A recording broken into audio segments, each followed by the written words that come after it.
Okay, here we go. The Denstoj rocker retainer kit with new lash adjusters for the SR20. We will go through the process of just soak the lash adjusters in oil and just test them before installation. Do not do anything else on them.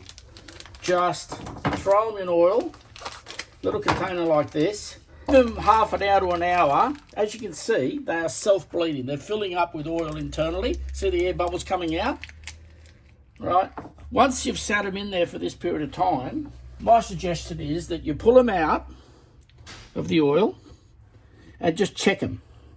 Do not poke anything inside, because there's a tiny little spring in there with a ball, which is your one-way valve, which stops that from collapsing. If you push anything down in there, you will collapse that tiny little spring, and so you'd push the little ball inside against the spring, collapse the spring. The spring won't have tension to bring the ball back up and seal.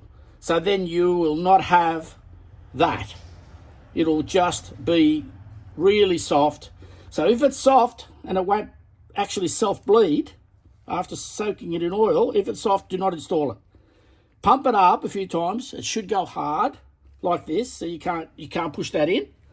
That's how they all should be when you go to put them in. Some people prefer to have them bled and then install them, so there's less load on the rocker gear when you're installing it, and then pump up once it gets oil pressure. And some people do that. I prefer to just have these checked like this, soaked in oil, pump them up with your fingers. Do not shove anything in the hole, please. That will damage it. I will not suggest that. That is not necessary at all to do that. If you want to bleed it completely, like actually collapse the lash adjuster, you just need to put a load and just slowly push hard on it, and it will pump the oil out eventually out of there. And the engine will do that itself. I don't recommend doing anything with it. But before installation, just soak them in oil, give them a bit of a push like this. Make sure they are pumped up and they're not collapsing. And if you find them there like that, put them in. Do not do anything else. Do not poke. Do not shove Allen keys in there. Do not shove wire in there. And I'll show you why you don't do that. Okay, so here's what I've taken the actual cap off, the retaining cap. We'll pull the lash adjuster apart, and you'll see why you don't do what I said you don't do. That's the piston, that's the top. Pull the internals out. There we go, okay? That's the main spring at the bottom. Then you've got the one-way valve spring. Now this here is the critical part. It has another hole down in here. This is where you don't push. So if you push that ball down, what it does is it collapses this little spring inside. I'll show you. There's the cap. So there's the little ball that sits in there. Oops.